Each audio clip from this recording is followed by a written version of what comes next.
Well, good morning. My name is Roland Anglin. I'm Dean of the Maxine Goodman Levin College of Urban Affairs. Welcome to the Levin Morning Briefing. These briefings are a way for our students and the general public to hear different views about the importance of public service from leaders in the public, private, and nonprofit sector. Today's discussion topic is collaboration and innovation in the public sector. We have someone that is well-versed in that subject, Mayor Katherine A. Gallagher. Katherine Gallagher has been mayor of Brooklyn since January of 2016. Mayor Gallagher is a 2003 graduate of John Carroll University with her BA in political science and a minor in business administration. She earned a law degree from Cleveland Marshall College of Law and her master's in public administration from Cleveland State and the Levin College of Urban Affairs. While pursuing her postgraduate degree, she worked full-time in the Cuyahoga County Court of Common Pleas as an adult probation officer, where she conducted criminal investigations and supervised high-risk felony offenders. After graduating from law school, Mayor Gallagher was elected to the Brooklyn City Council in 2011. She served as City Council Pro-Tem in 2013 and City Council President in 2014 and 2015. Mayor Gallagher serves as the Cuyahoga County Mayor's Collaboration Committee Chair and Vice President of the NEORSD Council of Governments. She's also on the Cuyahoga County Commission Economic Development Commission and Vice President of the Executive Board of the First Suburbs Consortium. She's a member of the Cuyahoga Planning Commission and is a representative of the Cleveland Water Council of Governments.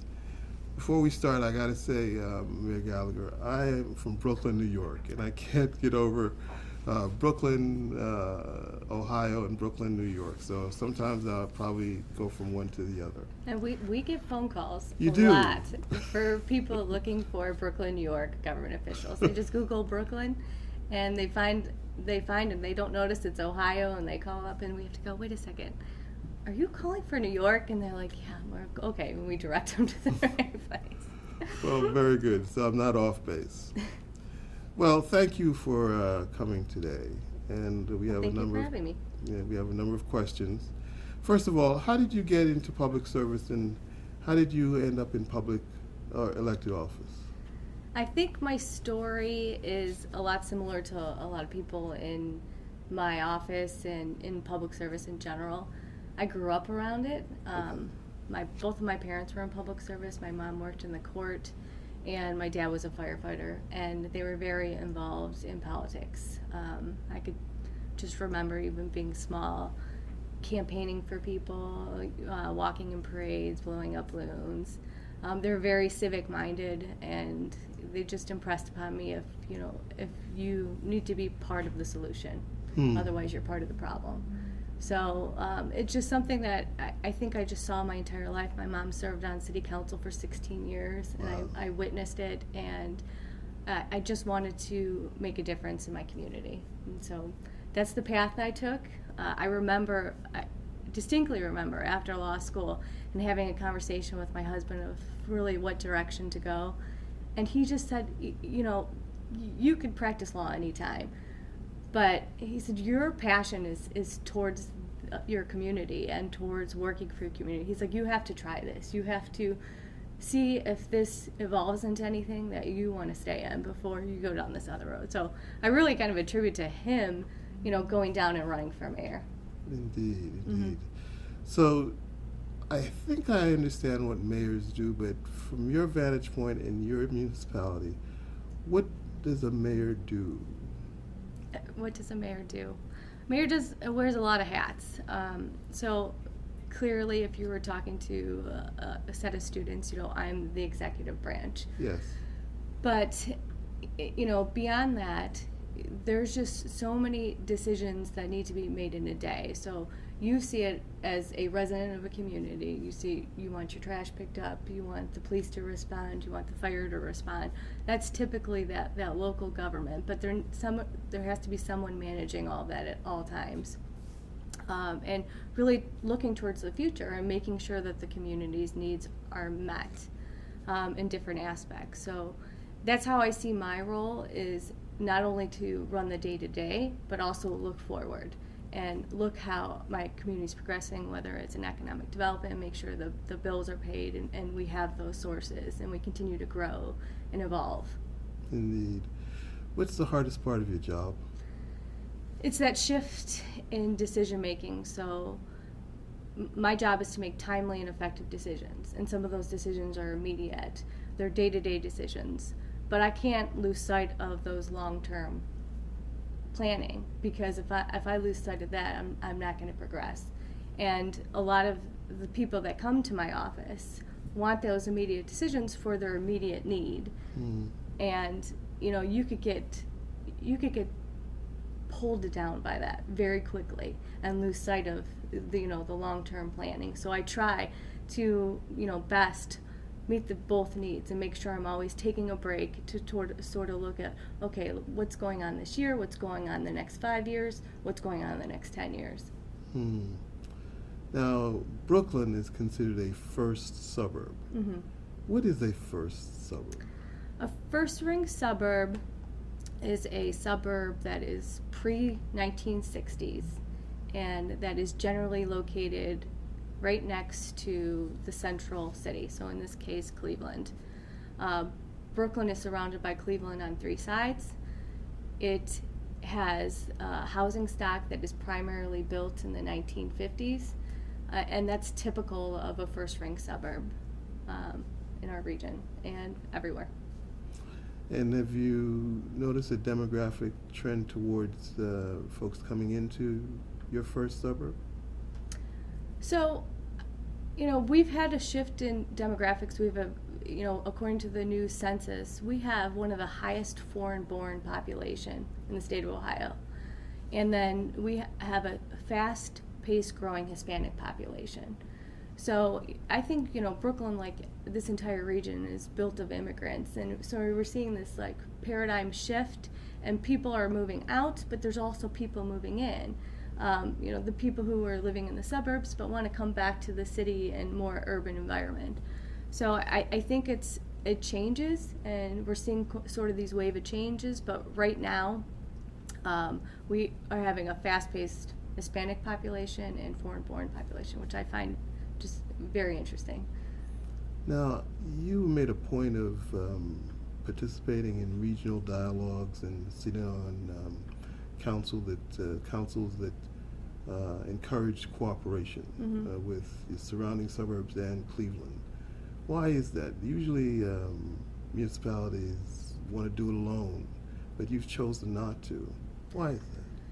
I think in order to have things successfully happen, you have to collaborate and you have to work together with other communities, because with every collaboration, we're all going to come at it with our certain mission, with our certain goals, with our certain objectives.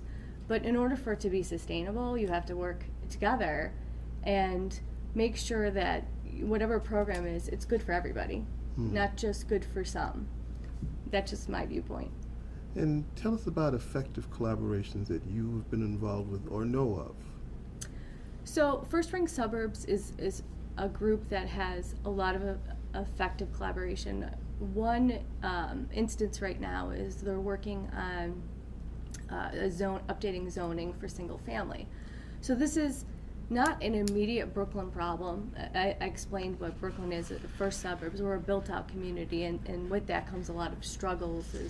There's nowhere to grow. There's nowhere to create more sources of revenue by adding a housing development or a big commercial property tax. But in instances where, on the east side primarily, right now, places like Maple Heights or Lawrenceville, during the housing recession, they had a lot of houses they end up having to demolish. And so they have these little voids in their communities, these empty lots, but their current zoning code doesn't allow them to fill those lots with the type of housings that would fit there because of setbacks. And this is something that regionally is an issue. And so working with the Cuyahoga County Planning Commission, we're doing a look at all that those zoning codes for first suburbs and trying to give a model to update. So although that model will be immediately more beneficial to a city like Maple Heights or Warrensville, these things it's a cycle. You know, it will eventually, it may be something that Brooklyn may need. So I support those things because, you know, just as Westlake is considered now a outer ring suburb and not built out, at one point they're going to be built out and they're going to be in the same dilemma as their inner ring suburbs. So you look at that and you work towards helping your other communities, because one day you might be in the same boat where you need those same things. What are some of the better strategies for encouraging cooperation? I know that some cooperation is based on shared services. Do you see that as the best avenue, the only avenue? What other strategies do you think work? Shared services works a lot of times. Sometimes it doesn't. You know, I could give an example for my community. I know Cleveland State's looking at shared services as far as fire service, working with other mayors. For my community, that's difficult because Cleveland surrounds us on three sides, and Parma, the seventh largest city, on the fourth. In Cleveland, it has a bifurcated fire department where you have EMS and the fire service. It's difficult because our fire department does both. And then the seventh largest city, it becomes difficult to merge a smaller city with such a large city, and sometimes those avenues. So that's a case where I would be fearful of that collaboration and the long-term impacts and how it would successfully work. But also, you know, it doesn't mean like you would cut off conversation. Other aspects, I think that work are with the utility companies, are with the county on collaboration. I think that there's a lot that the county can do to help cities when they look at the big picture, especially with planning. One aspect I would say, Ridge Road and Brook Park in my city, they go through Cleveland and Parma. So for years, we've been having signal problems down Ridge Road and holding up traffic because it's on 3 different signal systems. And you know, we could change our signal system, but if Parma and Cleveland don't change theirs, then really there's no long-term solution for that. So this is where places like the county can come in, or NOACA could come in and say, look, we'll be the lead here, we'll help you out, get everybody in the room, get everyone on the same system, and they could take that lead. Those solutions happen all the time, and those are impacting you daily. It's going to determine whether you want to get off at 480 and Ridge to go shopping at Bridge Park Square, if you're just going to get stuck there for 20 minutes trying to get there and it's only a minute away. Interesting. Regionalism is a phrase that is often used to say we can do better. Municipalities can work more effectively. How would you define effective regionalism?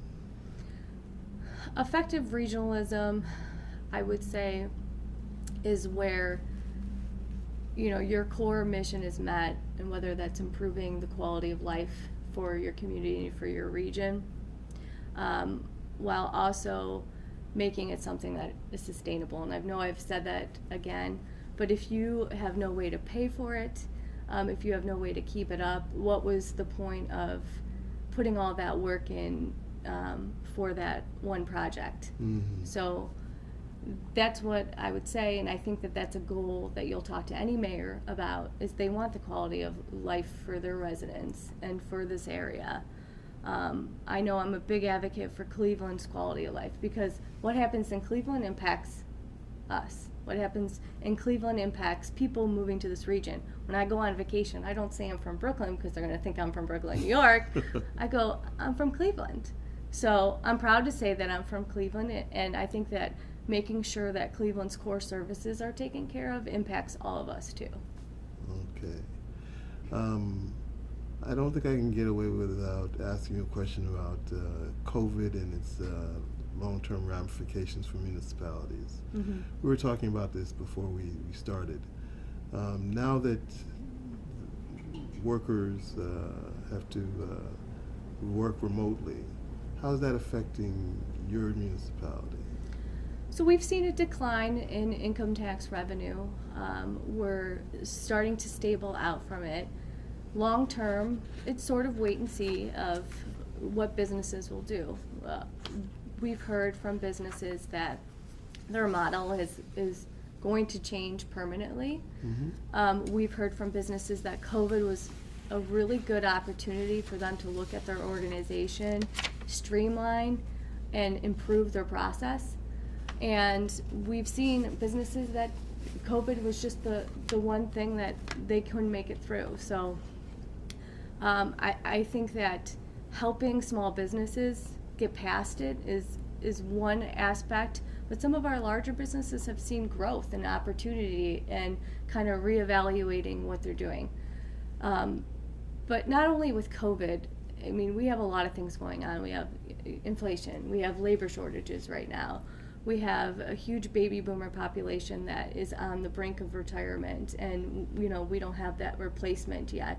So we have a population decline in in the whole region. So these are all factors that all of us mayors, we realize, even if we're a community, there are some communities that benefit from people working at home. The bedroom communities, they're seeing an increase in income taxes, but they realize that we all need to work together to make sure that we can all plan. These are taxes that we plan core services from. So if we can't adequately plan for fire and safety, that hurts us all. So I think that in the long term, I think businesses will realize those benefits of working in the office, and I don't think it will be 100% remote, but I think remote working is here to stay in some capacity. That's my feeling. Well, we'll see. Do you think that mayors and municipalities can get over the competition for businesses? I know that gosh. You just lost American Greetings. It's been some years now with American Greetings, and I was on City Council when we talked about anti-poaching. Yeah. That was with the first county administration, and it is probably one of my bigger pet peeves about this region is that we're constantly stealing from each other, these businesses, but this is the model that has been put in front of mayors, right?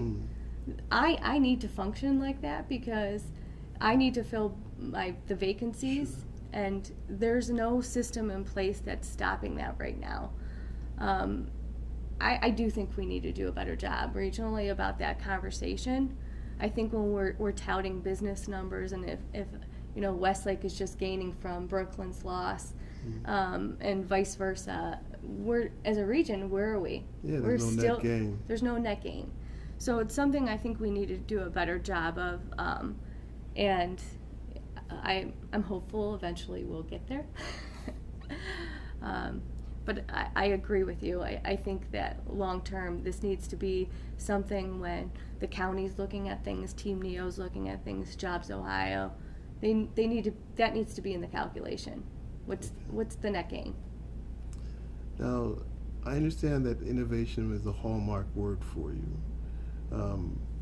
How are you using the phrase innovation in how you manage your municipality? I'd say innovation is that willingness to look at things differently and change. Whether it's looking at technology to make a process more streamlined or improved. I think culture plays a big role in people's willingness to innovate and change.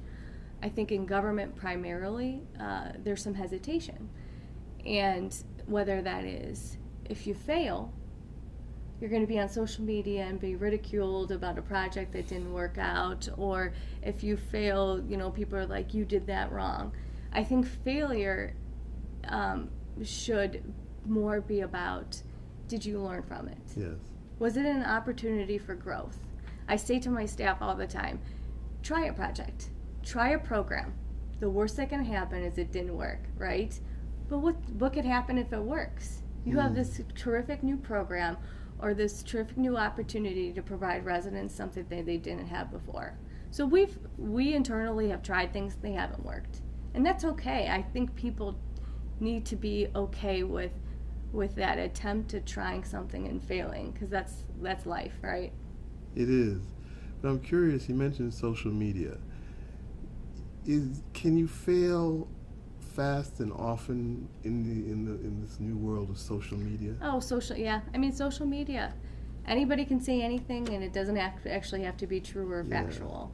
And I think it's incumbent upon residents, it's incumbent upon people in general to do their research.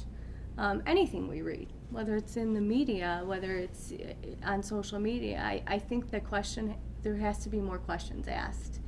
And then just looking at something and taking it for, pure fact, and really kind of diving into that. And I think that people are just so busy. Mm-hmm. They've used social media as a tool to learn things, and in some cases that's good. It allows cities to get information out there quickly, but there's a flip side to it, is that people are using it as their sole way of finding things out, and that's dangerous. I think you're right. Does it force you as an elected official and an administrative official to practice more retail politics? Do you have to be continually out there? I mean, you need to be out there as a mayor, but is there an added onus on counteracting negative information that may seep into the public square? There is, and it's something that we have to internally do all the time. I say to staff and my administrators, communication is just so vitally important. And you see this especially with police officers in today's society. There are really good police officers, and there are a couple bad apples that have made this seem like there's these huge problems. And, it makes them kind of feel like, well, people don't appreciate us. People don't appreciate the job that we do.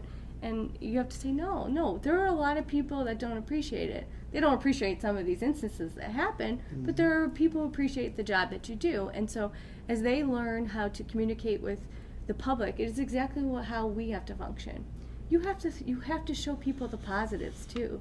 You have to show them the day-to-day communications when my police officers are stopping on the streets and playing with kids in the streets and building up that relationship, just as much as, because they're going to see bad stuff. It's inevitable. We function in environments where it is humans, and humans make mistakes. So there's going to be problems.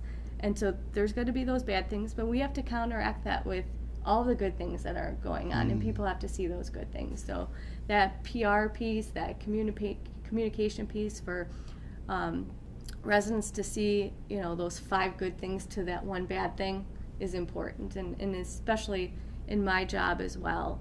I think the most effective way is door to door, unfortunately, because not a lot of people come to meetings. But, I mean, that's what I have to do. That's part of the job. It is. And as I said, retail politics is probably much needed today. Mm-hmm. How do you get your information to make decisions? You keep your ear to the ground. How do you keep your ear to the ground? I talk to a lot of people. I don't function in my office and just make decisions. And I think that if any of my directors or chiefs would be watching this, they'd laugh, because I ask a lot of questions. And it's not out of distrust. It's for so I can understand, and I can understand why they think one way or the other. And then I'll ask other mayors. I'll ask other county officials. It's really about putting myself in areas where I read, where I look at national ways of doing things, local ways of doing things. That's how it's just being out there and talking to people. And that's ultimately how I make my decisions, is listening to multiple people and then synthesizing that information and making a call on it. There's some things there's no ability for me to do that. I have to make a quick call with the information I have in front of me. But, when I'm looking long-term planning decisions, or even, planning something for a year, that's that's how I go about that process. What's the state of intergovernmental relations? In the past, you had the feds, you had the state, then you had the counties, all helping local governments. That, I think, has changed. Has it changed, and who do you rely on in terms of the next layer up to manage and support your municipality? To manage, not much, but to support, to help financially, I primarily rely on my state officials and my local county officials. I would say that federal level, there's a lot of bureaucracy to get money down. We've seen that with the ARPA dollars. We're not an entitlement city, and for the audience, an entitlement city is a population over 50,000 where direct federal funds get sent to them. So a city like Parma or Lakewood, they would get those direct federal funds. We don't receive those. When we receive community development block grant dollars, which would be federal money, we have to apply through the county to get those dollars. So I feel like there's a huge layer of between us and the federal level. I mean, I could contact, Senator Sherrod Brown. Mail's not being delivered is a perfect example. There's nothing I can do about the mail not being delivered, but I sent multiple complaints to his office because it wasn't being delivered in Brooklyn for days at a time, and he was of assistance in there, but that gap of information. On the flip side, we're the closest thing people have to the government. Yes. So we get all of the complaints, whether it's ODOT doing something, the federal government doing something. They called us. Sure do. If you were to think about trends that you are facing as an elected official and a mayor, what are the top trends you would cite? That's a good question. So I think trends right now is looking at economic development in a way where you can kind of adjust and overcome, specifically retail. Okay, so Amazon is building in Brooklyn right now, and Amazon's not going away. The trend is people want immediate help with their immediate problem, and one of those things, I'm guilty of it too, I need something and I need something quick, I order it off of Amazon. But we have two huge retail strips in our city. So what is the long-term planning for those strips, and what is the long-term sustainability of those two strips? We have a lot of retail down Brook Park Road. So we have to be ready if the Amazon and that percentage of retail continues to keep going up on purchasing online, and what does that mean for small businesses as in retail in all of our communities? So I think that trend is going to continue to go up, and we have to be prepared in our zoning codes. We have to be prepared in how we do business and reliance on certain taxes, how we're going to proceed. Well, I think we're ready to transition to questions from the audience.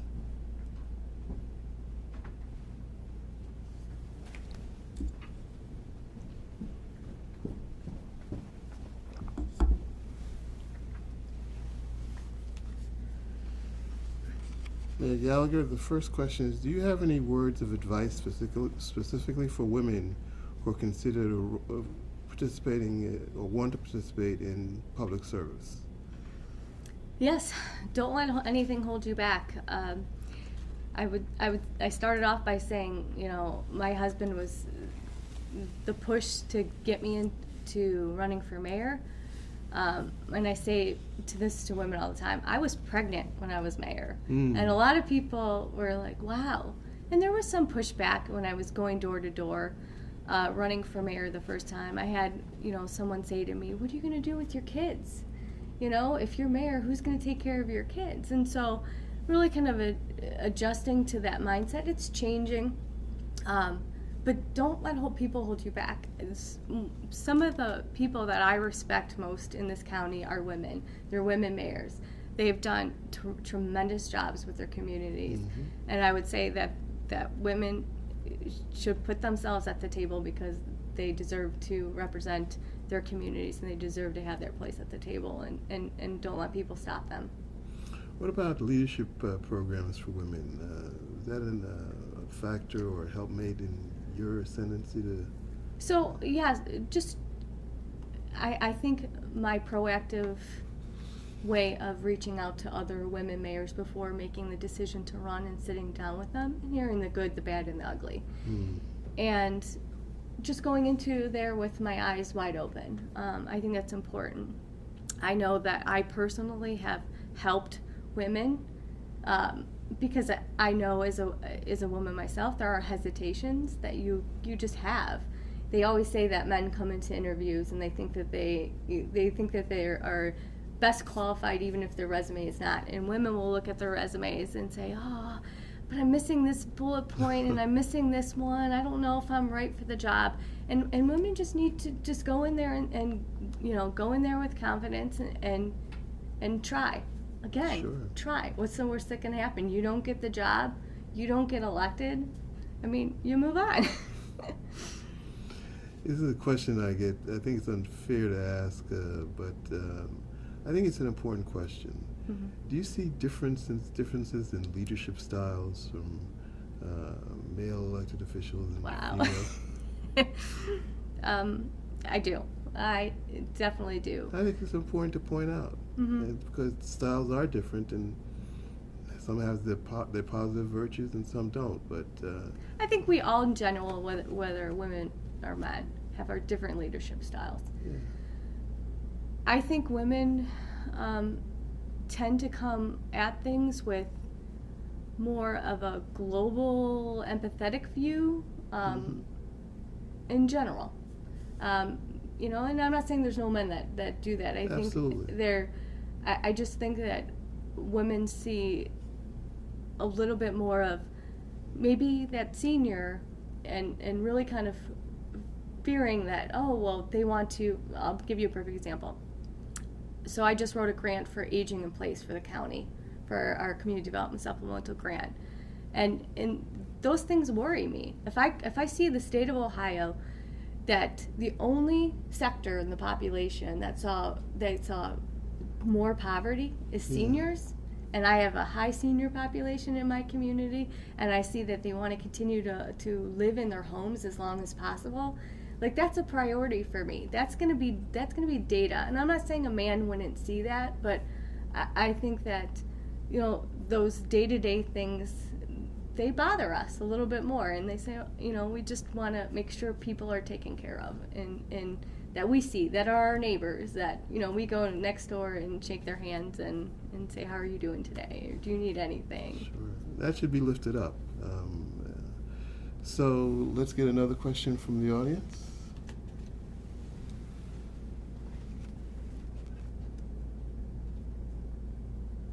Were there negotiations of a model that you used for the Aging in Place program? You just mentioned it. Was there a negotiation of a model that you used? Was there a negotiating model that you used for the Aging in Place program? I don't know if I quite understand the question, but I'll just elaborate a little bit more. Sure.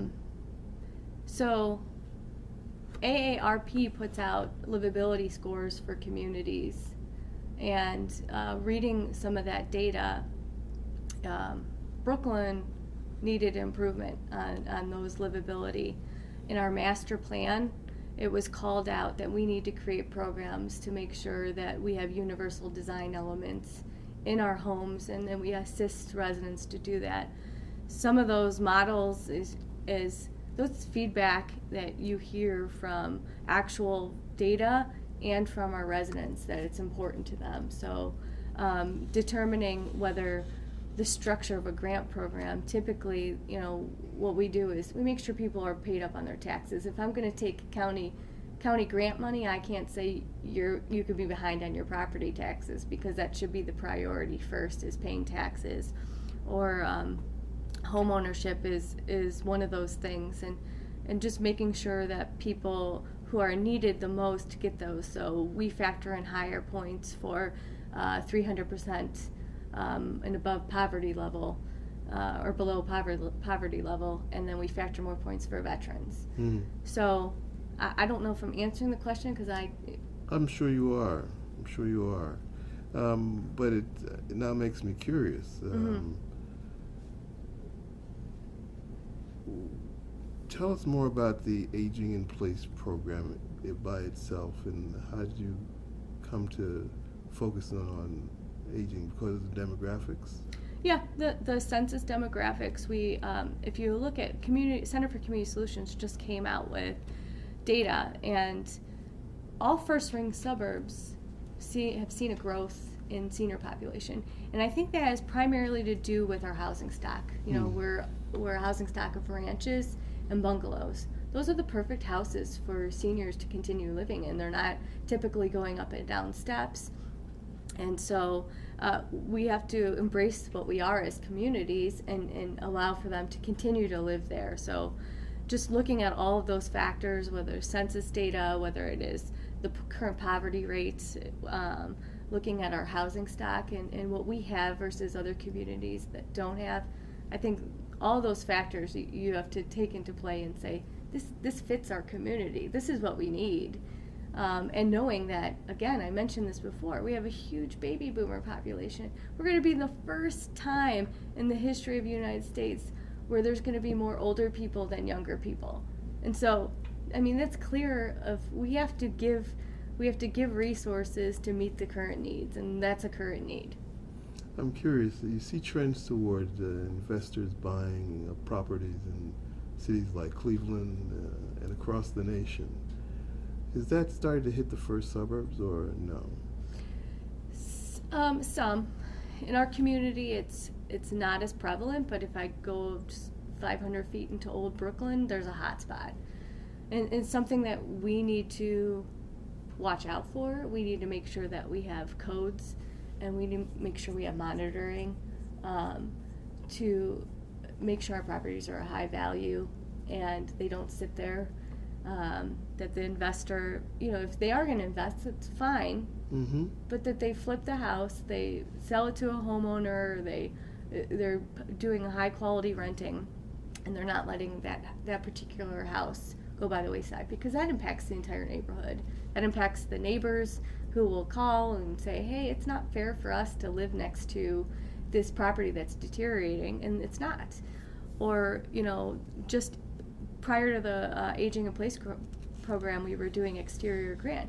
When you have residents that put a little bit of investment in their house and it's visible, that really pushes other residents in the neighborhood to go, you know what, that new siding or that new roof, that new driveway really looks good. Maybe I should take a look at my own house.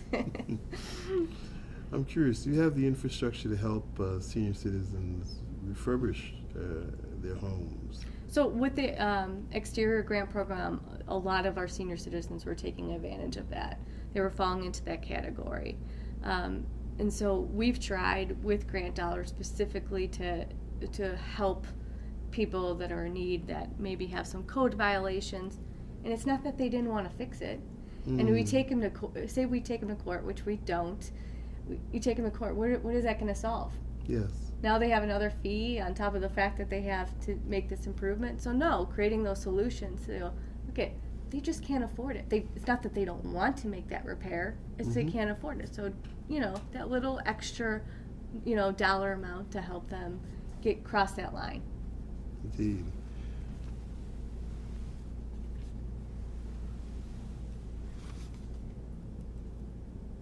Okay, this is a very specific question. Can you talk about protecting safety forces and recent concerns expressed by the firefighters union? That seems quite very specific. Yes. You know, I think that you know, I highly respect firefighters. My dad was a firefighter, my sister was a firefighter, my brother-in-law is a firefighter. But I mentioned this before. I know Cleveland State is looking at consolidation of fire departments. I think we need to take a look at trends and where we're going. You know, we see right now trend in actual fires going down and in EMS going up. And we need to meet those demands. We need to make sure that all of our firefighters, which currently are certified paramedics, and right now in our contract that's not happening.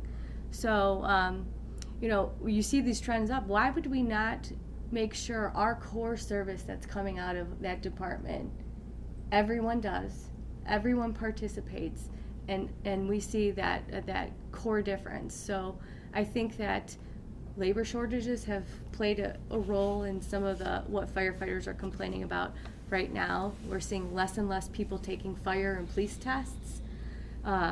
Part-timers, we're seeing less and less part-timers going out. So again, you have to adjust and overcome. I've worked with my fire chief. He's provided me data. I've looked internally, and it is a priority, and we continue to look at that. But there's things that I don't get to look at, specific, tiny department issues. I need to look at the entire city. I need to look globally at every single department, because if I add 6 firefighters right now, that is, their on average is about $125,000, $135,000 a year roll-up costs. So add all that up. Those salaries don't ever go away. You maintain those salaries, but the fire department is not the only department that will want more personnel. I get requests from the service department. I get requests from the police department. I get requests from senior center and rec center. I mean, they only see it from one lens. I have to see it from the full lens. Indeed. I probably should have asked you this question earlier. What's the fastest growing part of your budget? Oh, safety forces. Safety forces. Absolutely. And right now, again, full lens, the state is looking at increasing the city's portion of police and fire pensions. So that's on my mind too. I'm sure it is. I'm sure it is. With all of the challenges and actually opportunities in local government, what advice would you give to a young person, say at the Levin College, who wants to get into public service? What would you say they should think about and do to prepare themselves? Good, bad, and ugly? Good, bad, and ugly. I would say that, let's start off with the bad. I would say you have to have a thick skin to be in public service, because you hear about all of the bad, you're blamed for everything, and you can't take it personally. So you have to have a thick skin, not to take things personally. But the flip side, when some resident comes up to you and say what you did changed their life or improved it, that's why you do the job. So I think that if they have a desire to help their community, that it's a very rewarding job. Some more questions?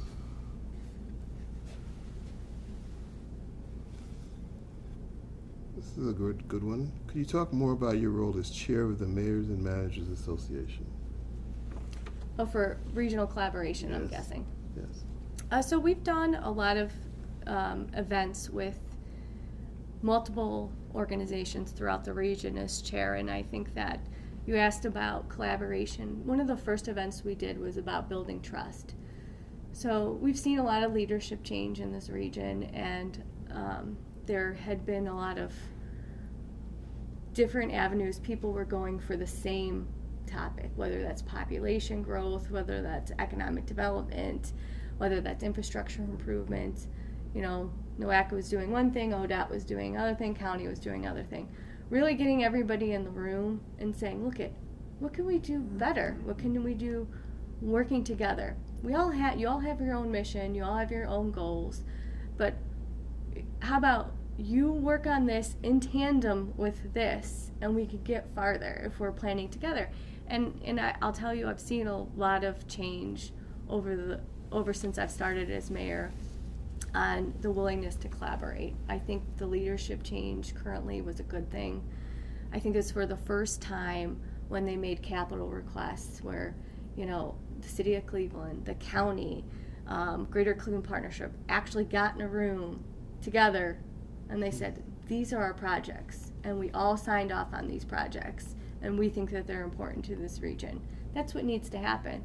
People like me need to work with Parma and Old Brooklyn because we share borders, and what happens off that corridor matters not just to Brooklyn, it matters to Parma, and it matters to Old Brooklyn and their growth and their economic vitality. So this is a way, as chair of this, is to represent mayors and the current needs that we have, whether that's infrastructure, and elaborate upon some of these organizations, how their decisions are impacting us, the day-to-day things, the stuff going on in our neighborhoods, and vice versa, getting that feedback so they understand what the priorities are and how them working together really benefits us all.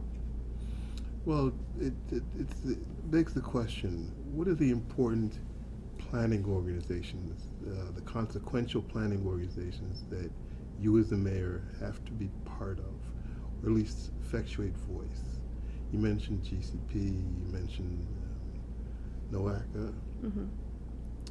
Talk a little bit more about the important planning agencies that you focus in on and say, we need to have good relationships, we need to have representation, we have to effectuate voice. NOACA, ODOT would definitely be two agencies, especially when it comes to infrastructure. Brooklyn doesn't have a ton, we only have one state route and only a couple county roads, but the county Public Works and County Planning Commission are two great agencies to always work in tandem with because they're always doing projects in our community. So planning those in tandem. If I know that if the county's working on a bridge, which they are right now, I'm going to know I want to put a right-hand turn lane right there in the same vicinity. You plan it out together. It's a less of a disruption for residents. You capitalize on the construction workers already being out there and the mobilizing fees for that. So working together saves us all money in the long run. I know with Regional Sewer District, we did a project in conjunction with West Creek Conservancy. We had in our park, we had gabion walls falling in the creek from flooding, and just the amount of water going down that area. And working in tandem with them, we were able to secure a huge grant to go and do a stream restoration, which we wouldn't have done otherwise without working with those agencies. So it capitalizing on a need for them, but it helped us because ultimately we didn't pay the cost for that restoration because of working with them, but it was a need that we had.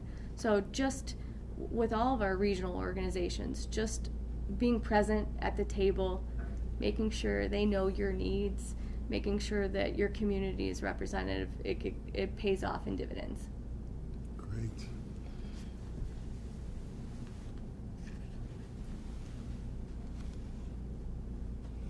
This is a great question. I was going to ask something similar. What is your favorite thing about living in Brooklyn? Favorite thing? I would say location. We can get anywhere in the county easily. I love that fact. Kitty Park, you cannot say, one thing that people know about Brooklyn is Kitty Park. They're celebrating their 70th anniversary this year, and my kids love going there. My oldest is a little too old now, but my youngest is. So, but location. And then a thing I haven't said is I think that there is connection to my childhood. I live in a house that I grew up in, that I bought for my parents. And next door, my mom grew up, and my grandfather built those two houses. So for me, there's a lot of connection to my entire life. And I assume that you have great restaurants and... Oh yeah, I mean, we have good restaurants. If I got to pick a couple other restaurants, I would too, to add to my community. But anything you need is in our community. grocery stores, everything is accessible. And so it makes it easy for residents to stay.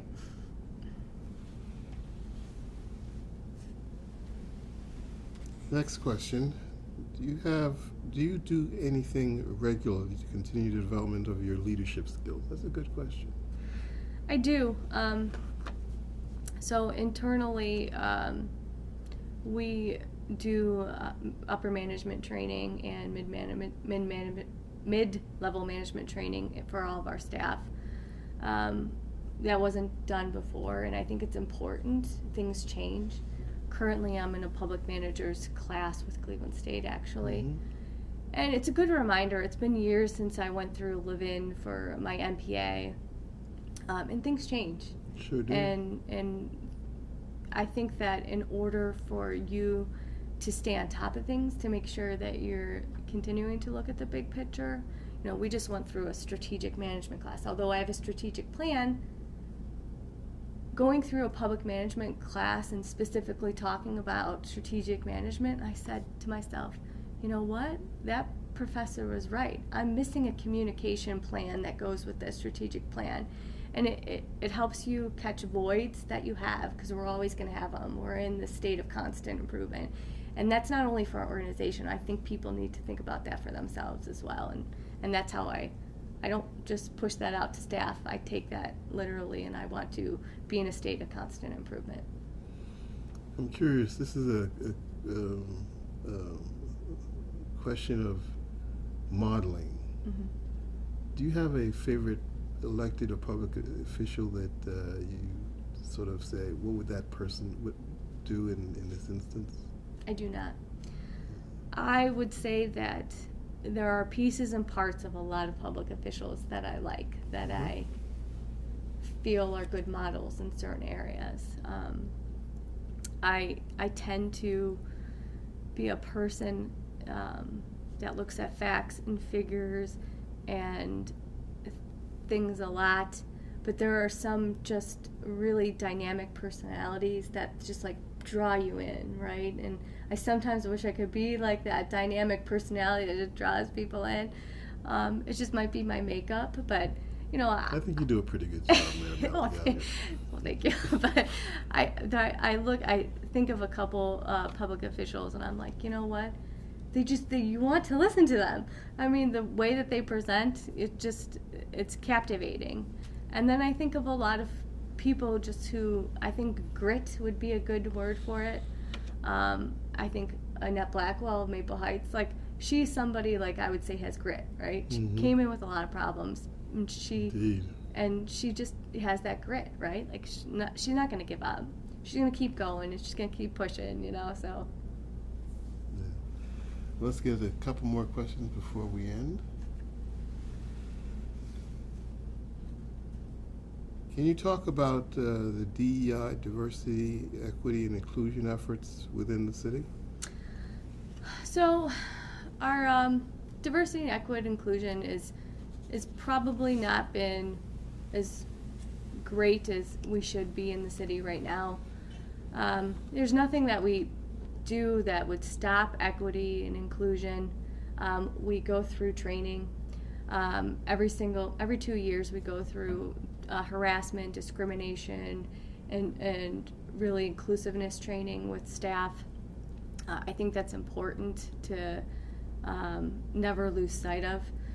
But there's nothing specific that Brooklyn has done. There's no policy created by City Council. There's nothing like that we've done. It's something we probably could do more with, and something that probably falls on the wayside. But I think that there's a little element of politicalness to that question, mm-hmm. in the sense of recently someone said that the city has not hired enough African American people, mm-hmm. and I think that it's a hard thing to say, because when you go through a civil service process, you don't ask what's the color of your skin. You don't ask that on an application. You don't. Those are questions that are irrelevant to going through a civil service process, to a testing process for police or fire. So I think that that's a little bit of a political question there, and I don't really think it's fair. But we continue to work on it. I think that this region is dealing with redlining effects that happened, and you see it today. You see that with NEORSD working on certain areas where the highways. What does our region look like because of redlining? Where do the bulk of African Americans live in this county? You open a map, you see it. You see the impacts. So we're dealing with generational issues in this county. And I think that the county has made a good first couple steps in some of their decision making on funding. And NEORSD is making a good effort with their decision making on funding when it comes to infrastructure as well. And those are the big things. I understand. Let me ask the question another way that's perhaps less political. You mentioned that there's a growing Hispanic population in your city. Yep. Are there efforts to help them feel more included in the city governance structure? So we have worked with Global Cleveland specifically to make sure that we have available to us, especially going through the census updates. That was a concern of mine. Making sure that we have all the appropriate languages when we're advertising to get communication out. So the school, specifically in the library, have just met, and we're talking about this exact thing. Is as we build a new library, are we offering in our community what the residents who are living here need? And that's that foreign-born population and the Hispanic population, and really modeling some efforts to embrace that, to make sure that we're giving them the opportunity to grow, because we don't want to see them leave. They moved here, we want to see them grow, we want to see them expand. So that goes just beyond the city. It's really, it has to be everybody, because those kids are going to our school. And their parents, who some don't even speak any English, they're going to need help. And they're going to need help to acclimate here. And the school is actually the best place to connect. So to make sure the school is on board with their ELA in order to establish that a little bit more. Great. One last question. Mayor Gallagher, as you reflect on your time in public service, what makes you most proud?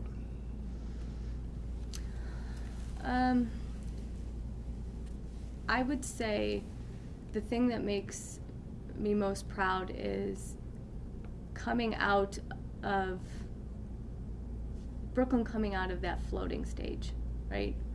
That city known as a city that lost American greetings, and hopefully that's not the perception now. As we have 10 new businesses in that park, and more businesses coming along. We've had a huge growth in our community as far as new businesses coming into here, and we've had huge changes in city halls on the way we operate, and all of that together is collectively what I'm proud of, because I think if I were to pass the baton to somebody else, I'd be proud to say of the changes I've made to improve not only City Hall but the community.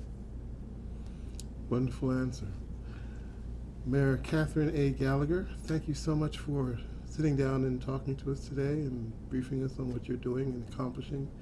You're an accomplished leader in our region, and thank you for doing what you do. Thank you, Dean.